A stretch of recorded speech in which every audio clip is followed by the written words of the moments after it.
Bonjour tout le monde, nous sommes que sur la plateforme podcast de Sab 69 qui s'appelle L'Appétit du cœur. Aujourd'hui, nous recevons Jean-Michel qui est donc le papa Daphné. Daphné souffre encore actuellement d'anorexie mentale et aujourd'hui, Jean-Michel a bien voulu accepter de témoigner en tant que papa. Nous lui souhaitons la bienvenue.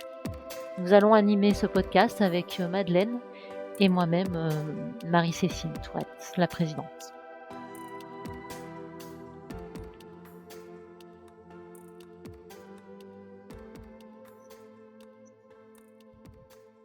Super. Et donc du coup, généralement, on commence le podcast avec une question qu'on pose à tous. Jean-Michel, présente-toi de la façon dont tu le souhaites.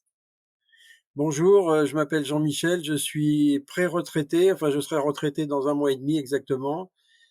J'ai 4 enfants, 2 aînés d'une première épouse, 2 enfants ensuite qui sont adolescents, Daphné et Victor. Daphné va avoir 18 ans dans 1 mois et demi puisqu'elle est née le même jour que moi, et Victor a 16 ans et demi. Daphné souffre d'anorexie depuis 2 ans, 2 ans et demi, je ne sais pas exactement parce que elle a essayé de nous le cacher au début. Depuis, c'est pas très facile. Il y a des hauts, il y a des bas. Il y a surtout des bas d'ailleurs en ce moment, plutôt que des hauts.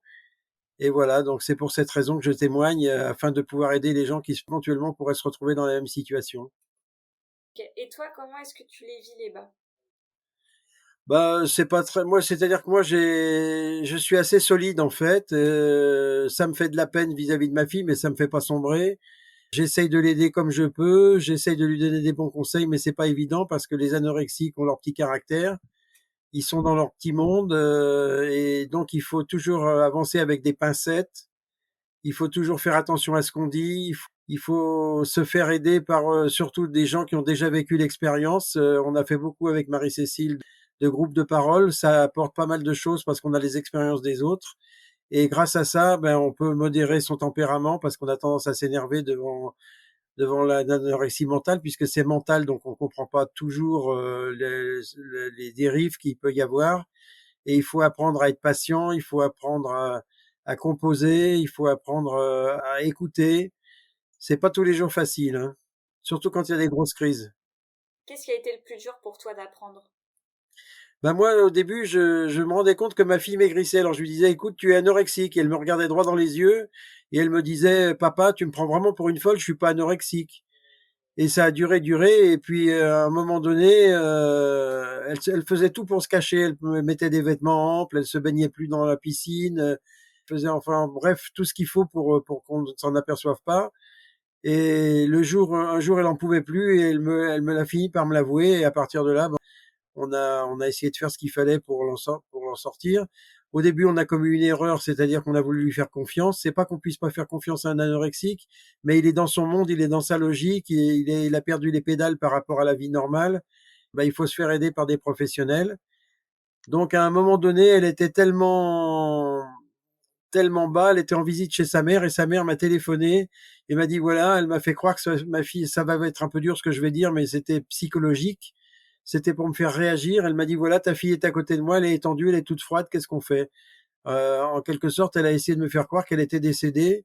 C'est pas cruel du tout parce que ça m'a fait réagir et elle faisait kilos à l'époque. Elle avait son cœur qui battait à 34 et à 34 degrés d'hypothermie. Donc là, je me suis rendu compte que c'était très grave. Quand elle est redescendue de Paris, parce qu'elle était en visite chez sa mère, quand elle est redescendue de Paris, je l'ai fait interner où j'ai pu pendant 2 jours à l'hôpital du Vinatier, après être passé par Grange-Blanche, c'est un des grands hôpitaux lyonnais. Et puis ensuite, on a obtenu une place à l'hôpital mère-enfant où elle est restée 1 mois et demi. Et enfin, on est allé à la clinique Saint-Vincent-de-Paul qui est dédiée à ce genre de problèmes et à tous les autres troubles alimentaires. Ça a été dur pour toi de voir ta fille en hôpital ou est-ce que pour toi ça a été un soulagement? Ah non, pour moi, ça a été un soulagement parce que l'hôpital, c'est pas une prison, c'est pas une salle de torture. Ils sont là pour soigner les gens. Donc, non, ça a pas été dur. Bon, c'était dans le confinement, donc il y avait des horaires à respecter. On pouvait y aller qu'un par un, tout un processus, etc. Mais enfin bon, on s'est arrangé, ça s'est bien passé. Voilà. Dans ce processus pour accompagner ta fille, quelle a été la plus grosse remise en question que tu as dû faire sur toi-même? Est-ce que je me suis remis en question? Évidemment, on se pose des questions parce qu'on se dit: «Est-ce qu'on y est pour quelque chose?» Moi, je me suis pas enfin, je sais pas si c'est de la prétention ou c'est un manque de modestie, bon, je pense que j'ai forcément quelque part une part de responsabilité. L'anorexie, c'est pas dû à une cause seulement, c'est dû à plusieurs causes. Je crois que je me suis plutôt posé des questions sur qu'est-ce qui avait pu lui arriver et j'ai un peu, je lui ai posé beaucoup de questions sur le fait qu'elle ait pu subir éventuellement des attouchements ou des abus sexuels parce que beaucoup d'anorexiques ont eu ces problèmes et ont sombré dans l'anorexie ensuite à cause de problèmes de ce genre. Mais apparemment, je lui ai encore reposé la question il y a 2 jours. Bon, bah, je crois que je vais plus lui poser la question parce qu'elle est affirmative, elle a jamais eu de problème avec qui que ce soit. Donc, elle n'arrive pas elle-même à déterminer quelle est la cause de cette anorexie. D'ailleurs, les professionnels nous disent que c'est pas la peine de chercher la cause, que c'est multicausal et qu'un jour il y a un déclic qui se fait, que ben les choses peuvent s'arranger ou la vérité peut apparaître. Enfin, c'est vraiment une maladie très bizarre, hein, il faut en être conscient. Là, aujourd'hui, elle est plus à l'hôpital. Alors, elle a voulu sortir de l'hôpital prématurément. Moi, j'étais plus ou moins contre. Le psychiatre qui était contre aussi. Elle a beaucoup insisté pour sortir. Elle a fait des gros efforts, comme quoi elle est capable d'en faire parce qu'elle a repris kilos en un mois de façon à sortir. Elle est sortie en août. Et depuis août, elle a perdu par mois à peu près. Et là, elle est revenue au stade où elle était quand elle est rentrée à l'hôpital mère-enfant. Elle refuse d'aller à l'hôpital. Donc, je vais donner une dernière chance. Elle a l'air de vouloir faire des efforts, là. Je l'accompagne tous les jours. Je lui demande 3-4 fois par jour si elle s'est bien nourrie, mais je lui parle pas de nourriture, mais je lui, avec les mots dont je disais tout à l'heure qui devaient être mesurés, diplomate. Voilà, il faut être diplomate. Puis, je lui ai expliqué que de toute façon, il y avait qu'elle qui pouvait s'en sortir. Malheureusement, les psychiatres n'avaient pas pu faire grand-chose pour elle. Le pédopsie, au bout de 3 ou 4 séances, lui a dit c'est plus la peine qu'on se voit. J'ai jamais compris pourquoi. Peut-être qu'il s'est dit qu'il ne pouvait rien faire pour elle. À un moment, elle refusait de prendre des compléments alimentaires. Elle en reprend à nouveau parce que je lui ai expliqué que même s'il fallait pas se braquer sur les calories, il fallait quand même qu'elle en ait un minimum, ne serait-ce que pour se maintenir dans son poids actuel. Elle a accepté que je la pèse parce que c'est pas facile non plus. Les anorexiques ont un gros problème avec leur poids, avec leur image. Par exemple, ma fille fait de la dysmorphophobie, elle se voit grosse alors qu'elle est maigre comme un coucou. Et toi, ça te fait quoi? Bah, c'est pas agréable. Alors je lui fais des câlins de temps en temps parce que c'est très important pour elle d'avoir des câlins, d'avoir de la chaleur humaine. Quand elle s'assoit sur mes genoux, bah, je sens ses os, Enfin, c'est très désagréable comme sensation parce que je me dis mais qu'est-ce qui lui reste comme muscle, quoi. Surtout qu'elle a un squelette un peu épais. Qu'est-ce que ça me fait? Bah, ça me fait beaucoup de peine parce que ce qui me fait surtout de la peine, c'est que je vois pas le bout du tunnel, même qu'il y a des guérisons possibles. Là, elle a l'air d'avoir pris conscience. La première fois, quand elle est rentrée à l'hôpital, elle était complètement inconsciente de son cas. Là, elle est consciente de tout. Elle est consciente des risques. Elle est consciente de l'avenir qu'elle peut avoir. Si elle continue comme ça, ce sera pas brillant à tous les niveaux. Elle a conscience que peut-être elle pourra pas avoir d'enfant parce qu'elle a perdu ses règles aussi. Elle a conscience de tout un tas de choses, mais bah, c'est un peu comme un dépressif où il voudrait s'en sortir, mais ils n'y arrivent pas. Et toi, t'as peur? T'as peur pour ta fille? Ben moi, j'ai peur, bien sûr. Je lui explique tous les jours qu'elle risque sa vie. Elle le sait, mais ça la fait pas bouger. Enfin, elle a l'impression qu'elle va toujours s'en sortir. Bien sûr que ça fait peur, mais moi j'ai un rapport particulier avec la mort. C'est-à-dire que la mort me fait pas peur parce que suite à des millions et des millions et des millions de témoignages dans le monde de gens qui ont fait des expériences de mort imminente, je pense qu'il y a une survie des âmes. Donc à la fois ça me fait peur et à la fois je me dis que bon, elle sera dans un autre monde. Mais je baisse pas les bras pour autant parce qu'il faut se battre pour la vie qu'on a sur Terre en attendant. Il n'y a rien de mystique là-dedans, hein, c'est juste fondé sur des témoignages. Hormis ça, toi, ça reste ta fille. Si ta fille, elle est pas là demain parce que elle a pas pu survivre à la maladie, bah ça fait mal, quoi, quand même. Bah évidemment, hein, bien sûr. Mais enfin, je pense qu'elle va quand même s'en sortir. Ouais. Là, elle va faire de gros efforts. Là, elle doit monter à Paris fin mai voir sa maman. Donc, je lui ai fait un challenge. Je lui ai dit, écoute, t'as eu un challenge pour sortir de l'hôpital. T'as réussi à prendre kilos en un mois. Ben là, je te fais un challenge. Il faut que tu reprennes kilos en un mois. Et si tu les prends pas, t'iras pas à Paris. C'est une sorte de chantage, mais je suis un peu obligé parce que sinon, il n'y a rien qui avance. Et ça marche avec ta fille? Ça, en ce moment, ça marche, oui. Ça marche parce que, par exemple, elle prenait une nourriture par une nourriture, c'est-à-dire par exemple si elle mange du saumon parce qu'en plus elle adore certaines choses et elle n'en aime pas d'autres, je lui dis écoute aujourd'hui il faudrait peut-être que tu accompagnes ton saumon que tu as mangé hier soir, tu vas en reprendre ce soir, il faudrait peut-être que tu l'accompagnes avec autre chose. Donc là elle s'est fait saumon pois chiche. Et ce matin elle a pris une pomme, à midi elle a pris un complément, ensuite elle a repris une pomme. Bon une pomme 50 calories donc ça lui fait 100 calories le complément. Elle en est à donc plus son saumon, on va dire qu'elle a calories quoi, mais c'est l'idéal, ce serait qu'elle en mange qu'elle prenne calories. Alors, moi, je peux rectifier. Une pomme, ça dépend de la taille, mais généralement, c'est calories. Ah ça c'est des grosses pommes, il adore les grosses. Ah, donc du coup, elle est plutôt calories. Et en plus de ça, calories pour une personne qui a atteint du trouble du comportement alimentaire tel que l'anorexie, ça veut dire que tu rajoutes un chiffre quelque part, alors qu'avant, elle était peut-être psychologiquement, c'est vraiment énorme. Elle fait un gros effort. Dernièrement, on a fait une visioconférence grâce à Marie-Cécile avec une nutritionniste qui a expliqué une chose qui est importante, c'est que tout se fait petit à petit.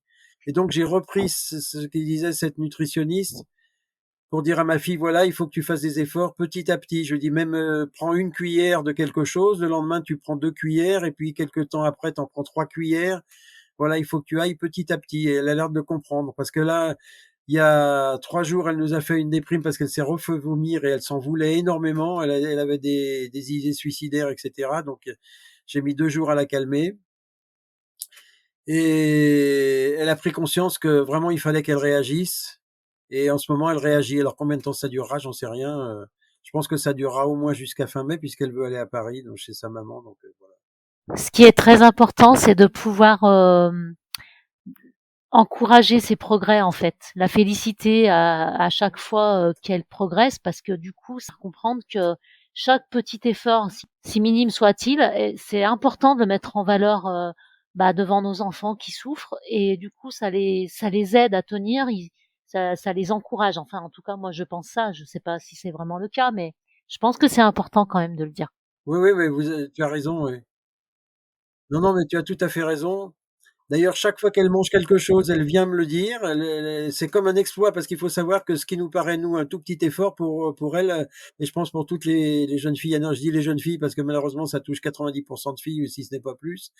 Toutes les jeunes filles anorexiques ont besoin qu'on les félicite, etc. Et chaque fois qu'elle mange quelque chose, elle vient me voir, elle me dit, voilà, j'ai mangé une pomme. Je lui dis, écoute, c'est super bien. Oui, ce que je voulais dire, c'est que les efforts qui nous paraissent minimes à nous sont des efforts gigantesques pour ces jeunes filles. Ouais, Et elle me le fait bien comprendre. Elle me dit, tu sais, papa, tu me dis que c'est facile de manger, mais pour moi, c'est très, très compliqué, très, très difficile. Alors, il faut savoir aussi que les anorexiques, enfin, je pense, je dis les anorexiques parce que, en parlant en termes généraux, mais ça, c'est valable pour tous, ont des angoisses, beaucoup d'angoisses, des angoisses avant de manger, des angoisses après avoir mangé, des angoisses parfois sur plusieurs jours. Si elle est invitée, par exemple, dans 3 ou 4 jours, elle va commencer à flipper en se disant, mais qu'est-ce que je vais manger? Qu'est-ce qu'on va m'obliger à manger? Alors personne ne va lui obliger de rien du tout. Comment je vais me comporter? Comment je vais être jugé, etc. Et ça dure, l'angoisse dure 3, 4 jours et ça lui pourrit la vie. Non, non, c'est vraiment une maladie qui est très handicapante, hein. Elle englobe beaucoup de secteurs et je pense que tu as raison, ça touche toutes les personnes qui ont des troubles du comportement alimentaire, que ce soit de la boulimie, l'hyperphagie, c'est chaque repas est source de stress. Et moi j'ai le souvenir par exemple d'avoir demandé à ma mère début novembre ou début octobre ce qu'on allait manger à Noël, donc c'était 2 mois après. Puis en effet les repas sont... 2 mois après, oui, alors là, c'est, oui, Ah oui. alors, j'ai pas encore eu ça, moi. Ah bah c'est vraiment, non, c'est vraiment une grosse source de stress.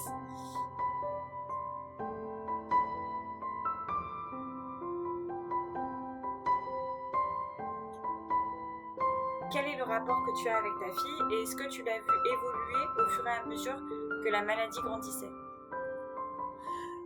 Alors, je l'ai vu évoluer, je l'ai vu régresser. En fait, c'est un yo-yo en quelque sorte, hein. Ça yoyote, je dis. Quel rapport j'ai avec ma fille? Parfois, il y a un conflit. Je pense que le conflit vient pas forcément de moi parce que elle est très susceptible et elle s'énerve vite.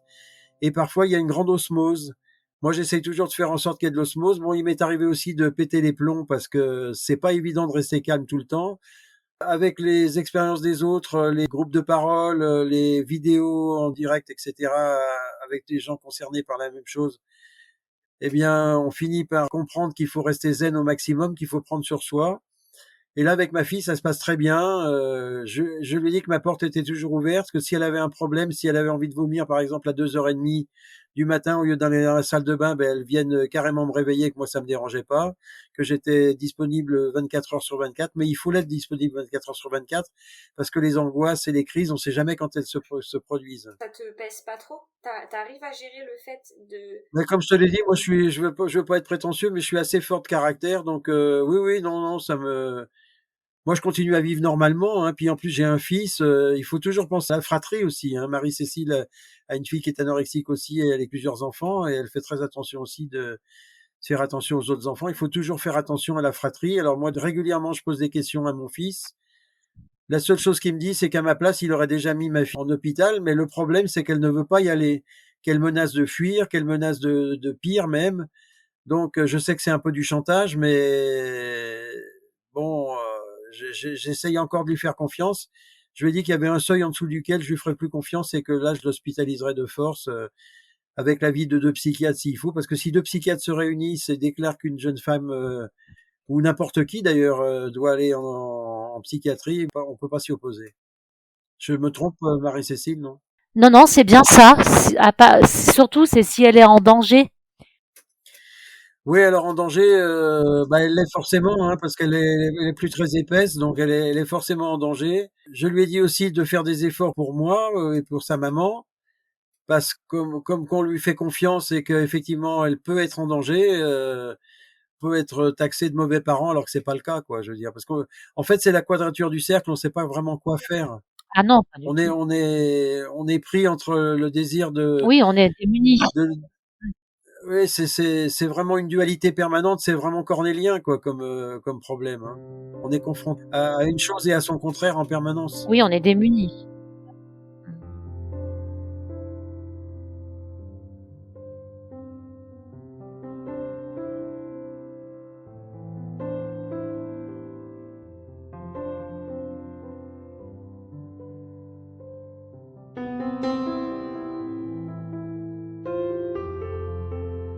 Et toi, qu'est-ce qui a été le plus dur à vivre et comment tu as fait pour te sortir de cette situation?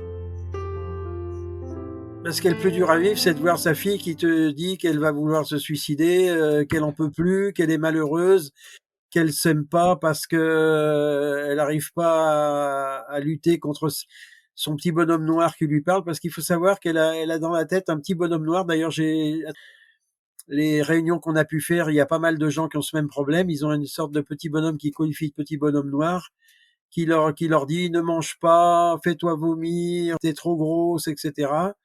Donc elle n'arrive pas à lutter contre cette petite voix qui lui parle.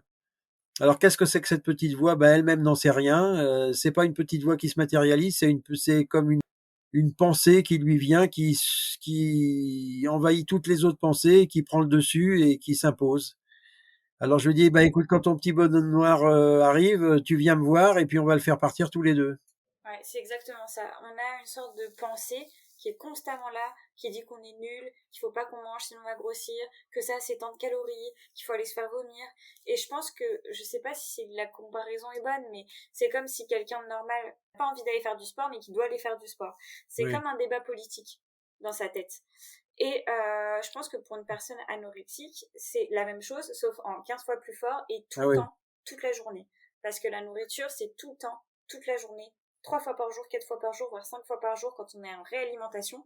Et c'est un combat permanent de est-ce que je vais manger, est-ce que je vais prendre la cuillère, oui mais ça fait combien, quelles sont les conséquences. Et c'est compliqué d'avoir tout le temps ce combat-là en soi. Oui, ben ça prend le pas sur tout le reste et ça envahit le cerveau, quoi, en permanence. C'est une obsession, quoi, une obsession permanente. Ouais. Donc la voir souffrir, la voir se dire je suis bonne à rien, je n'arriverai à rien, je suis nul, je fais de la peine à tout le monde, je suis pas aimé alors qu'elle est adorée par tout le monde. Je ne connais pas une seule personne qui n'aime pas ma fille. Voilà, parce qu'il y a de la dysmorphophobie, mais il y a aussi une vision différente de la réalité. Il y a un déni de réalité, en fait. En fait, Je sais pas si je m'exprime bien. en fait, d'un point de vue plus scientifique, peut-être qu'elle fait des distorsions cognitives.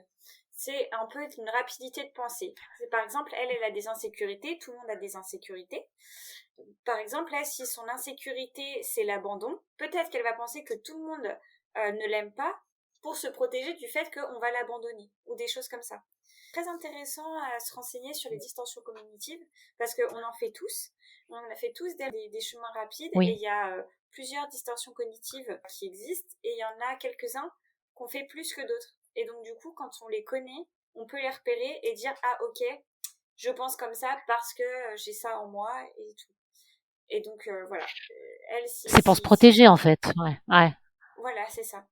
Et donc... Alors elle a pas peur de l'abandon, par exemple, mais elle dit que depuis toute petite, elle s'est... Alors ma fille est ravissante, hein, c'est pas parce que je suis le papa, mais objectivement, c'est une très jolie fille. Et elle se trouve moche. Depuis toute petite, elle se trouve moche, alors que franchement, personne ne l'a jamais dégradée, personne ne l'a dévalorisée, personne n'a été méchant avec elle. Peut-être quelques petites jeunes filles à la maternelle qui étaient d'ailleurs beaucoup plus grosses qu'elle et qui lui disaient qu'elle était une grosse. Est-ce que ça vient de là les chemins de l'âme sont très compliqués à comprendre. Peut-être pas, je sais pas. Et moi, j'ai découvert ça sur le tard à l'adolescence parce que franchement, je voyais pas comment ma fille ne pouvait pas s'aimer, quoi. Ouais. Et aujourd'hui, elle est encore suivie par des psychologues ? Non plus, parce que elle était chez un pédopsychiatre à Tassin, et puis au bout de la 3e ou 4e séance, je me rappelle pas vraiment, je crois que c'est la 4e, il lui a dit bon, je crois que c'est plus la peine qu'on se voit. Alors pour quelle raison, j'en sais rien. Elle est allée chez une psychologue, mais ça lui avait rien apporté parce que c'était une psychologue très gentille, mais bon, pas au fond des choses. C'était très superficiel. Je sentais que ça lui apportait rien. À la clinique Saint-Vincent-de-Paul, il y avait de très bons psychiatres qui s'occupaient bien d'elle, mais elle est partie trop prématurément. J'aurais peut-être dû être plus ferme et ne pas la laisser sortir parce que je pensais que c'était pas une bonne chose. Enfin, devant son insistance, elle voulait passer l'été dehors parce que c'est bon, c'est pas évident d'être enfermé en clinique, même si cette clinique est formidable. Hein, c'est vraiment à tous les niveaux, c'est bien. Hein. Tous les gens qui y vont pratiquement sont très contents d'y être passés. Et elle est dans le refus de revoir un psy quand même, un psychologue ou... Elle est même dans le refus de voir un médecin. Alors, donc, c'est pour voir un médecin, ne serait-ce que pour que le médecin lui prescrive des compléments alimentaires. C'est un vrai problème. Mais bon, on a eu une grosse discussion il y a 3 jours lors de sa grosse crise là, qui n'était pas arrivée depuis un bon bout de temps. Je pense qu'elle est sur le bon chemin. Alors, je vais prendre rendez-vous chez le médecin très prochainement. Parce que c'est très important. Ouais, mais après, franchement, c'est très très dur de prendre rendez-vous chez le médecin. C'est important, Oui. mais c'est vraiment dur parce que on est baladé de médecin en médecin, Oui. de médecins qui sont pas forcément compétents, donc on passe tous les appels. Après, on se rend compte que ça marche pas, que ça va nulle part, pour aller vers d'autres personnes. En plus, si là, son dernier médecin lui a dit bon bah non, en fait, c'est pas la peine. Elle garde ça et donc du coup, elle a un ras-le-bol des médecins. Oui, donc puis en gros, je sais pas pourquoi, mais elle est persuadée que personne ne lui apporte rien, donc voilà. En plus, il faut qu'il y ait quand même une adhésion de la personne qui a cette maladie pour consulter, parce que sinon, de toute façon, ça sert à rien, quoi. S'il n'y a pas d'adhésion. On a mis longtemps à la mettre en clinique, bon, par rapport à cet épisode que je citais tout à l'heure où vraiment elle était très très faible. Mais elle avait accepté à ce moment-là, parce qu'elle s'est rendue compte de son état, elle avait accepté d'y aller. Mais auparavant, elle refusait d'y aller. Ouais. Voilà. Ouais. Aujourd'hui, qu'est-ce que tu fais pour aller mieux ? Ah mais moi je vais bien, moi. Ça va peut-être choquer des gens. Je vais très bien, moi. Ça t'impacte aucunement. Bah si, ça m'impacte forcément, mais je suis assez philosophe, moi, donc je fais la part des choses. Je me dis que il y a que ma fille qui peut s'en sortir, donc j'essaye de faire le maximum pour être pédagogue et lui expliquer les choses avec douceur puis diplomatie. Je sais que sa mère peut rien pour elle, moi je peux pas grand-chose pour elle. Apparemment les médecins ont pas pu grand-chose pour elle non plus. En vérité, il y a que les anorexiques qui peuvent s'en sortir. Il faut qu'à un moment il y ait un déclic. Je prends les choses avec philosophie comme elles viennent, quoi. Enfin moi ça me fait de la peine, mais ça me pourrit pas la vie, quoi, je veux dire. As-tu un message à faire passer pour les gens qui nous écoutent ?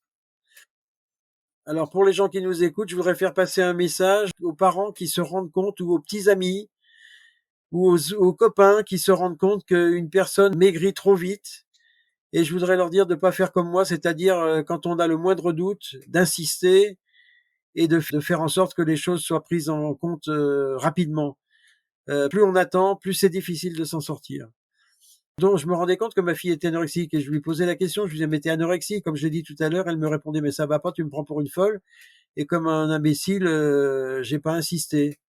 J'aurais dû insister jusqu'à ce qu'elle l'avoue parce que ça l'aurait aidé à s'en sortir plus vite. Parce que quand l'anorexie s'installe, ben c'est difficile d'en sortir. Alors oui, elle m'a expliqué aussi comment ça s'était installé.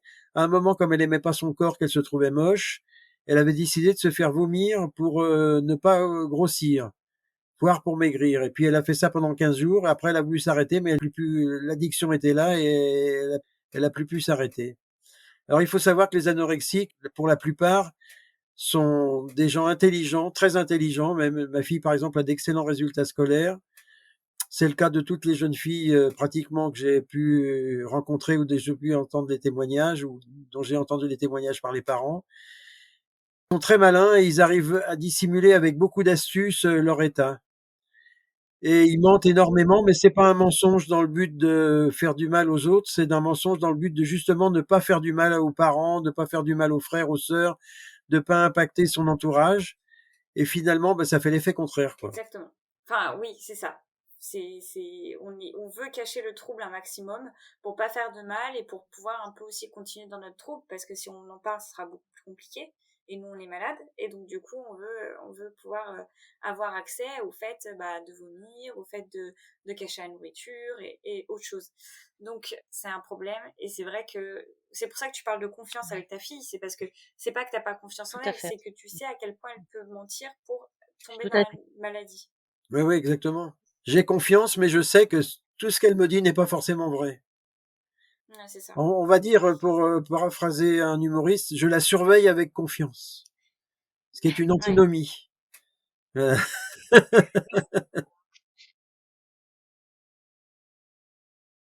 Il y a un espoir, hein, il y a quand même beaucoup de gens qui guérissent de l'anorexie. Il faut pas croire que Oui, il y a quelques cas qui durent. Il y a des cas plus difficiles aussi, mais globalement, je pense que bah, ça prend du temps, mais il faut bien 5-7 ans pour s'en sortir. Parfois, c'est plus court. Je crois que l'anorexie, c'est très rare et en vérité, c'est pas rare du tout. Parce que quand on en parle, on trouve toujours quelqu'un autour de soi, même une personne sur une connaît quelqu'un qui a eu une anorexie, un cousin, une nièce, tout. Et en ce moment, il y a une explosion des anorexies. Il y a par exemple 14 cas d'anorexie dans le lycée de ma fille. Le psychiatre de la clinique Saint-Vincent-de-Paul, Louis Carrier, m'a expliqué lui-même qu'il y avait une explosion des cas. Alors à quoi c'est dû? Bah écoutez, bah là, peut-être qu'un jour les scientifiques le diront, mais pour l'instant, on ne sait pas trop. Peut-être une sorte d'angoisse par rapport à l'état du monde, par rapport au réchauffement climatique, par rapport au confinement, par rapport au Covid, je sais pas. Enfin bref. Mais l'anorexie est la maladie la moins répandue dans les troubles du comportement alimentaire. Donc s'il y a une explosion d'anorexie, l'explosion des troubles du comportement alimentaire. C'est impressionnant. Merci beaucoup d'avoir écouté L'Appétit du Cœur. Vous pouvez nous retrouver sur Instagram, SAB69.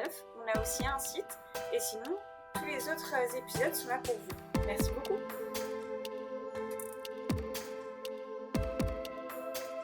Écoutez, je vous remercie. J'espère que ce témoignage pourra être utile. J'espère que je me suis exprimé assez clairement. C'est normal, moi j'ai été aidé par tous les groupes de parole. J'ai été aidé beaucoup par Marie-Cécile qui se donne à fond. Donc c'est normal de rendre un peu ce qu'on nous donne, quoi. On peut pas prendre sans jamais rendre.